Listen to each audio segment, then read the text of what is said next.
Hey everybody, what's going on? It's Preston here from Bull City Reader, and welcome to this week's video.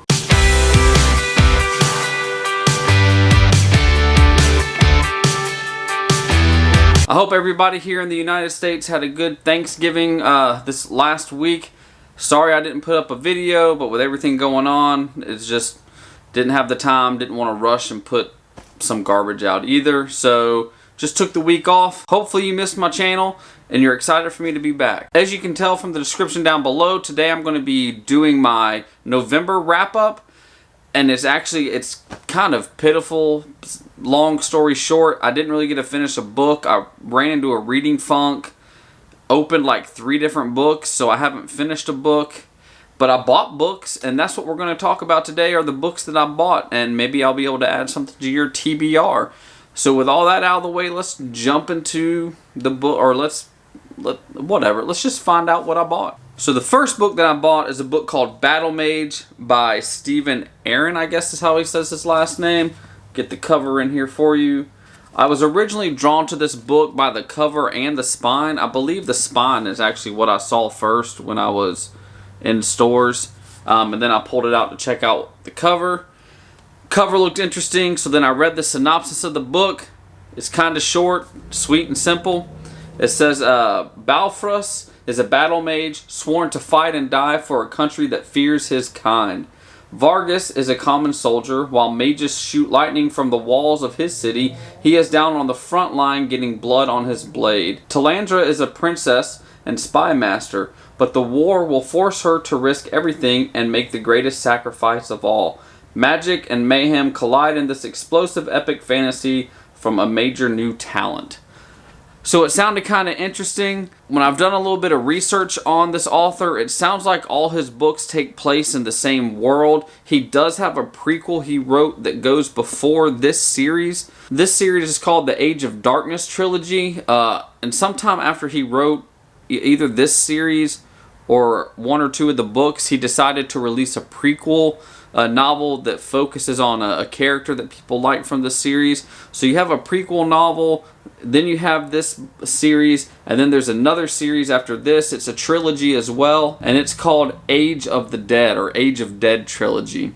So they're all in the same world. I don't know if you need to read the prequel before you read this. If you're gonna read it, you know, in chronological order for the story, you probably do. I didn't know about it when I bought this, but like I said, he did write it before, or after he wrote it, after he wrote this series. So, you know, take that for what it is. But anyway, guys, Battlemage, Aryan. So the next book that I got this month is a book called Vita Nostra. I believe is how you say it. I'm not 100% sure because it's been translated from Russian, so I believe it's Vita or Vita Nostra, and it's written by Marina and Sergey Dyachenko. I probably butchered the name, and I'm sorry. It was translated by Julia Mentov-Hersey. She translated it into English. This is a book that I was drawn to by the cover. I read the synopsis for the book that's on here on the dust jacket, and it's here and goes on to the back part of the dust jacket. After reading the synopsis, I was kind of on the fence about it, so then I started reading chapter 1, and then I kind of got lost into it and found myself several pages into chapter 1 and knew that I needed to pick up the book. I'm going to read you the synopsis. I copied it off of Amazon because the synopsis on Amazon is shorter than what is in here, and I think it does a fairly good job telling you what the story is about, so I'm going to read that for you. Sasha has been accepted to the Institute of Special Technologies, or more precisely, she's been chosen. Situated in a tiny village, she finds the students are bizarre and the curriculum even more so. The books are impossible to read, the lessons obscure to the point of maddening, and the work refuses memorization. Using terror and coercion to keep the students in line, the school does not punish them for their transgressions and failures. Instead, it's their families that pay a terrible price. And yet, despite her fear, Sasha undergoes changes that defy the dictates of matter and time, experiences which are nothing she has ever dreamed of, and suddenly all she could ever want. A complex blend of adventure, magic, science, and philosophy that probes the mysteries of existence filtered through a distinct Russian sensibility. So that's kind of a rundown of what the book is about. It also says online that if you are a fan of The Magicians by Lev Grossman, or The Historian by Elizabeth Kostova, or The Bear and the Nightingale by Catherine Arden, you would also like this. This is kind of supposed to be a Ukrainian fantasy. Supposed to be good from things that I'm hearing. There aren't too many booktubers that have reviewed it, but the things I am hearing about the book online off of BookTube are actually really good, so I'm kind of excited to get to this book. So during the month, as I told you, I tried to read several books, at least 3 that I can think of. I did start reading a book and start getting into a book by an author named Robert Jackson Bennett. I'm reading a book called Foundry Side, and it is a fantasy book. I also had picked up, I think it was last month, I can't remember if I put it in the video, a trilogy that he did. When I got into Foundry Side, I found myself really liking the style, his writing style, and how he tells the story. It was really grabbing my attention, and I liked it. So I picked up some of his earlier works. So his earlier works, there are several of them. There's a book called Mr. Shivers. And I'm not going to go into a synopsis of all these, but you've got Mr. Shivers, The Company Man, The Troupe, and American Elsewhere.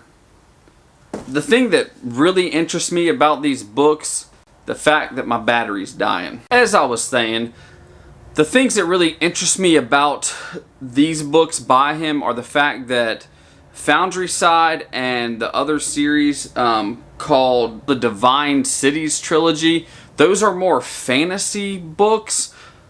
And these books that I got, his older books that he published first, they're more gothic, horror, thriller / suspense books. So I'm interested to see what his previous writing style was like when he wasn't writing fantasy. And I would love to find an interview with him or just ask him myself, why did you switch to fantasy? What was it about? What attracted you to fantasy? Are there any other genres that he would like to write in? What can we expect from the future from you? Genre-wise, are you going to write more fantasy? I know he's got to finish the Foundry Side. I think it's going to be a trilogy. But then what does he have planned after that? Is he going to stick with fantasy? Is he going to go back to his gothic, suspense, thriller, horror stories? Or is he going to do something completely different? So I'd be curious to know that. So anyway, I picked up those books by Robert Jackson Bennett. Next is the series I decided to pick up. I actually had never heard of this series until I saw the trailer for the movie. I'm very excited for the movie. It comes out here, I think, in just a few weeks, actually. Maybe only 2 weeks, 2.5 weeks, the day that I published this video. But I picked up the Mortal Engines trilogy. I love these new covers. The new covers they've done since, I guess, the movie came out. I don't think these are from the movie because they look drawn or illustrated. But anyway, you got Book 1, The Mortal Instruments. Book 2, Predator's Gold. Book 3, Infernal Devices. And Book 4, A Darkling Plane.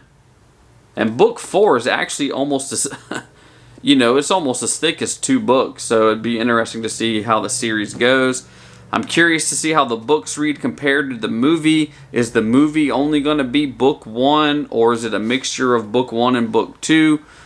Kind of curious about that. And like I said, I don't know too much about them, honestly, besides just what you've seen in the trailers. But I know that it combines like dystopian plus steampunk, and that sounds interesting to me. I like dystopian. I like steampunk. It combines 2 things that I like, so I can't wait to read the Mortal Engine series. Next up is a book that I got from an indie author that I follow.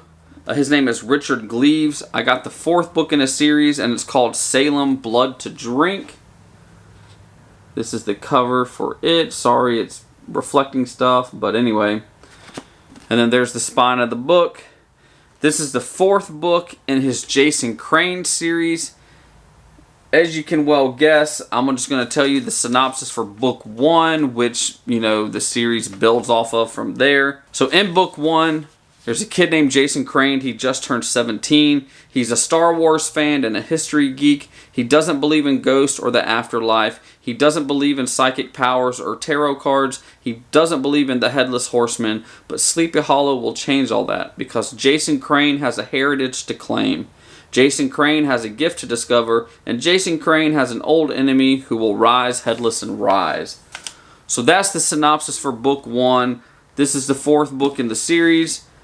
So if you like, you know, Headless Horseman, stories based on the Headless Horseman, definitely recommend you check this out. The next book I got is the 2nd book in a series. It's called This Cruel Design. It's the 2nd book in the Mortal Coil series, and book 1 was called This Mortal Coil. Like I said, this is the 2nd book. I haven't read the synopsis for the 2nd book because I haven't read the first one yet. It's on my TBR, high up on my TBR, because I've heard good stuff about it. Again, I'll read you the quick synopsis for book 1 so you can see if it's a series that you'd be interested in. It says, Mortal Coil follows Katrina, who is a hacker, but not just computers. She also is a gene hacking genius. People in this world get implanted with technology where they can recode their DNA. Well, her dad is a famous doctor. He's a legendary doctor, and he is the last hope for defeating a plague that has almost brought humanity to the brink of extinction. Then her father is kidnapped by an organization called Cartaxis. Then one day, a Cartaxis soldier shows up and tells Katrina that her father was killed, but he left her a message. In the message, he says he created a vaccine, and now the soldier needs her help to release it and save the human race. Who can she trust, and who can't she trust? So that's book 1. Like I said, this is book 2, continuing the series. Don't know too much about it because I don't want to spoil book 1. But anyway, This Cruel Design by Emily Suvada. The next book I bought is also another book. It's the 2nd book in a series. The first book is called The Last Magician. This is the 2nd book called The Devil's Thief. As you can see, I got the Barnes & Noble exclusive edition. It's a pretty good sized book, good healthy sized book. You know, use it as a doorstop if you want to. But this is a story that deals with magic and time travel, set in New York. Our main character is a good thief. That's about all that I really know about this book. I just know that there's magic, time travel, New York. So there's, you know, gangs, but there's also, I guess, magical gangs or whatever. And yeah, so anyway, the Devil's Thief. So the next book I got is just one. It was a cover buy. I saw the cover. I read the back, which I'll read to you, and it sounded interesting. It's called The Traitor God, and it's by Cameron Johnston. The synopsis for this book is, after 10 years on the run, dodging demons and debt, reviled magician Edwin Walker returns home to avenge the brutal murder of his friend. Linus had uncovered a terrible secret, something that threatened to devour the entire city. He tried to warn the Arcanum, the sorcerers who rule the city, but he failed. Linus was skinned alive, and Walker felt every cut. Now nothing will stop him from fighting the murderer. Magi, mortals, demons, and even the gods, Edwin Walker will burn them all if he has to. After all, it wouldn't be the first time he killed a god. There's a quote on the back of it that says it's classic sword and sorcery with a wickedly blood-soaked grimdark twist. So it sounded interesting. It's another one I can't wait to jump into. I just keep growing my TBR every month. So the final book that I bought this month is a book I have featured before on, I think, at least one other TBR video. Anyway, I bought the special edition of Red Rising by Pierce Brown. I'm not going to give you the synopsis for it because you probably already know everything about it. This is the special edition that was put out. I got it at Barnes & Noble. I believe it was put out by Barnes & Noble. Barnes & Noble tells us that this special edition, it features a new deluxe jacket featuring the iconic Howlers emblem, which is this on the front, and contains full color printed end papers, 5 all-new black and white illustrations, and an exclusive preface from Pierce Brown. Like I said, you probably know what it's about, so I'm not going to tell you. I'm probably one of the last people in the world, one of the only few that hasn't read it, and I'm sorry. I apologize. I need to read it. I have heard so many great things about it. There are so many books that I have read that were inspired by this book. The author was inspired by this book to write their own stories. So I just need to read it. I'm sorry I haven't read it yet. I will try to fix my wrong maybe in 2019. But anyway, special edition of Red Rising by Pierce Brown. That's it, guys. I'm sorry. I try to keep these videos short, and I seem to keep getting them around 15-20 minutes. I tried to go through this stuff as fast as I can, but thank you for sticking through to the end of this video. I hope that everybody had a good November. I hope everybody had a good Thanksgiving. I know I forgot to mention the Cruel Design. This book right here was gifted to me for my birthday from my mother-in-law, so I'd like to thank her for that one. And like I said, I hope everybody had a good Thanksgiving and a good November. We're almost to the end of the year. Hope everyone has Merry Christmas, Happy Holidays, a Happy New Year. I'm still going to be releasing videos, but just wanted to go ahead and tell y'all that. But guys, that's it for this video. Thank you for watching. If you like this video and aren't subscribed, push this little button right here. I think I'm sitting around 85 last time I checked. Let's see if maybe we can get me to 100 by the end of the year. I guess we'll see. Time will tell. Over here will be a little thing to watch another video that YouTube says that you will like, hopefully from my channel. Anyway, guys, until next time, keep reading, and I'll see you in the next video. Goodbye.